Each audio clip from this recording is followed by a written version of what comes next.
Let's bring in Ken Cuccinelli, served as acting Deputy Secretary of Homeland Security in the first Trump administration, and Mehdi Hasan, founder and CEO of the media company Zeteo. And yes, Mehdi and I have been arguing on Twitter. I like Mehdi. I respect Mehdi. I don't care what happens on Twitter. He is always welcome to make his case. And anyone who thinks that I have any hostility towards him is making a mistake. Mehdi, thank you for being here. I appreciate it. Thank you for having me, Chris. All right. So let me start with you, Mehdi. How would you analyze what you're hearing in response to this murder from the left? From the left? I mean, just listening to the clips you played from the Trump administration, we're in a very dark moment. It's a very McCarthyite moment right now.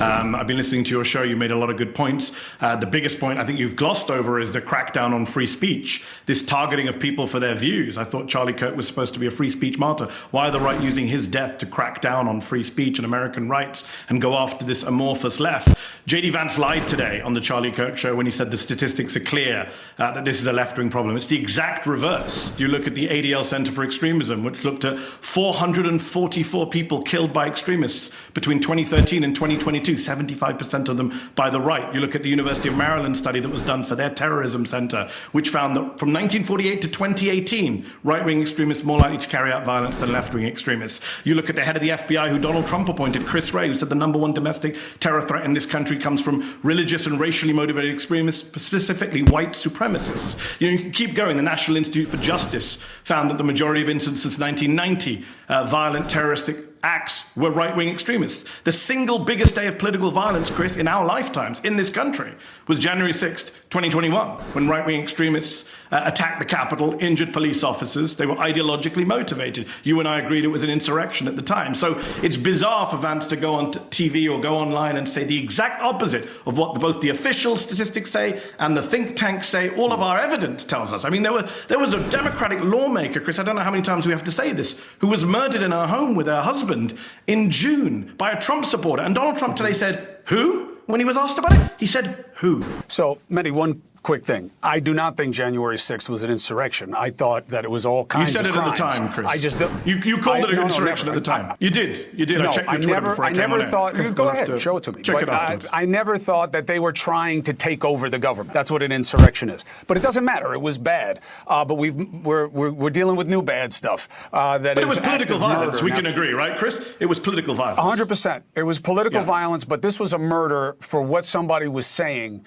Well, they were trying to murder Mike Pence, Chris. They were trying to murder Mike Pence. Well, but they did. Those are just words. And if you killed somebody for saying it, you would have had a problem. Hold on, because he survived? Because Mike Pence survived an assassination attempt, it's fine? Well, it's no assassination attempt. They never had hands on him. They didn't do anything to him. But my point is speech versus actions, okay? Yeah, speech versus actions. Killing of a actions. Democratic lawmaker this summer. Murder. Yeah.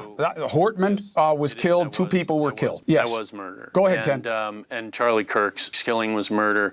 Speech is not violence, which is something we hear a lot in the rhetoric about free speech. Violence is violence. And one of the reasons it's important to reject the speech as violence, which is one of the excuses I'm hearing an awful lot about excusing Charlie Kirk's murder, is because then you devalue the significance on a moral basis of actual violence.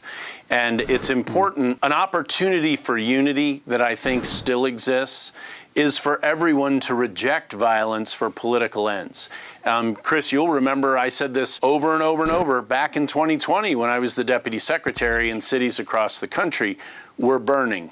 And then elected officials were very accepting, frankly, and excusing. Some of them were helping in the form of bailing people out, violent protesters. You even noted that early on in that process that these things don't always have to be peaceful. And I disagree. They do have to be peaceful. That's something we should all, left and right, be able to agree on. It's still there to be a unifying point, the rejection of violence, which is something Charlie Kirk lived and died for.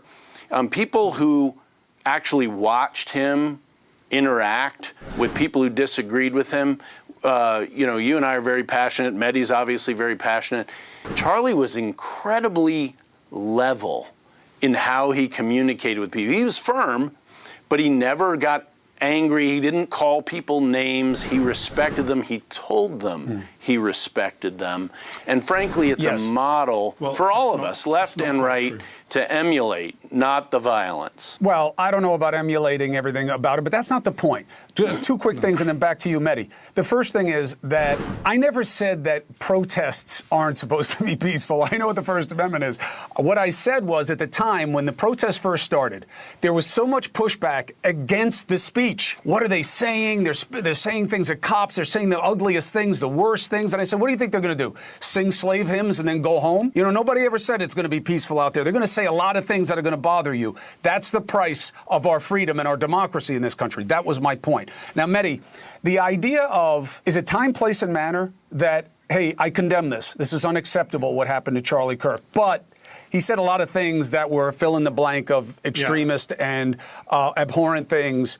Why put those together right now? So, Chris, I'm glad you asked me that question. It's a perfect timing because with respect to Ken made a very good point about rejecting violence. I agree with Ken. The problem, of course, is that Ken's former boss, Donald Trump, pardoned a bunch of politically violent people earlier this year. He's even dangled pardons in front of the kidnappers. So did Joe Biden. The attempted, I'm not here to defend Joe Biden, but Donald Trump pardoned a bunch of political extremists who attacked the Capitol. And he's also, Chris, dangled pardons in front of the people who wanted to kidnap and maybe kill Gretchen Whitmer, like horrible political extremists. He's talked about pardoning them as well. So that's a real problem. And we need the president, as you said in your introduction, to really lead on this and use this killing of his friend to say, you know what, all of us tone it down. This is a president who's called his enemies scum, vermin, animals. You know, Chris, better than me what he's called his political enemies, including you. So that's what we need from the president. We're not getting it from the president. We're getting more kind of talk of pardons. The other issue which you asked about Charlie Kirk, look, I differ from you on this, Chris, and this is what we argued on Twitter. I think public figures are not private figures. I think public figures, when they die, of course we should be respectful to their families. I've said time and again that it breaks my heart to think about what his children are going through, what his widow is going through. It's horrific what happened to him. I can't even watch that video. I refuse to watch that video of what happened to him. But he's a public figure. I'm a public figure. Chris, you're a public figure. When we die, people are going to look at what we said and say, well, I agreed with him on this, I agreed with him on that. And the problem is Ken and the right are trying to almost deify him. What Ken just said is not true, that Charlie never called for violence, that Charlie was level. Charlie called for me to be deported from America because he didn't like a monologue I did on COVID. He called for Joe Biden to be executed by death penalty. We can go down the list. I know you don't want to hear. Let's not make this a Charlie Kirk rhetoric thing. But I don't know what else to say. When I hear Ken saying things that I think are untrue, then I have to respond. You know me, Chris, it's in my nature. I have to respond and say, well, that's not true. Here are the facts. Just last week, the day before he died, the day before he was brutally murdered, he said that Islam is the sword the left is using to slit the throat of America. I don't think that's rhetoric that people should be emulating. I find that deeply offensive rhetoric. Obviously, it doesn't justify killing him. Nothing justifies killing him. But please don't tell me that he was a level-headed person who never insulted or abused anyone. That's just not true. He asked for people to post bail on the guy who attacked Paul Pelosi in his home, a violent extremist, Trump supporter, election denier, who attacked Paul Pelosi in his home, is now in prison for attempted murder. Charlie called for bail to be posted for him by an American hero. So that's the kind of rhetoric I don't think we need or emulate. What is the difference between telling the truth and rationalizing the murder?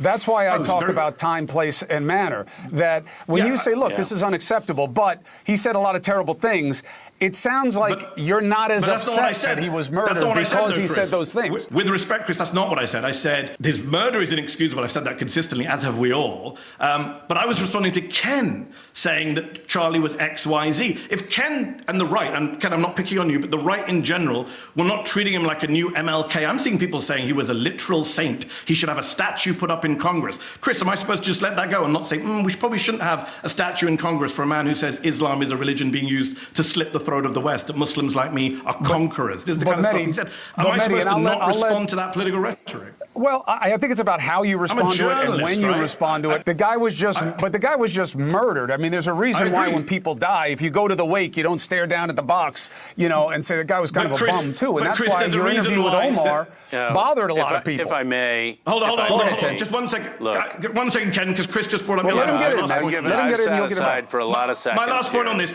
Chris, you misrepresented Ilhan Omar. You echoed a tweet from a right-wing person who said that she was celebrating his death, that she said he had it coming. Completely false. And we are journalists, Chris. We're in the truth business, not the non-offensive business. You should delete that tweet because it's not accurate. It's not happening. She never said he had it coming. She condemned it. She said she was upset for his wife. No, I didn't say she said it had. She had it. The guy you retweeted retweeted did. The guy you retweeted did. He falsely put words in her mouth. That doesn't mean I own what he says. You ever see retweets don't include endorsements? Everybody says on this stupid prophylaxis Twitter. It's not a false claim because here's why. That was his take on her saying, I condemn it, I worry about his family, but this is what he said. That's false.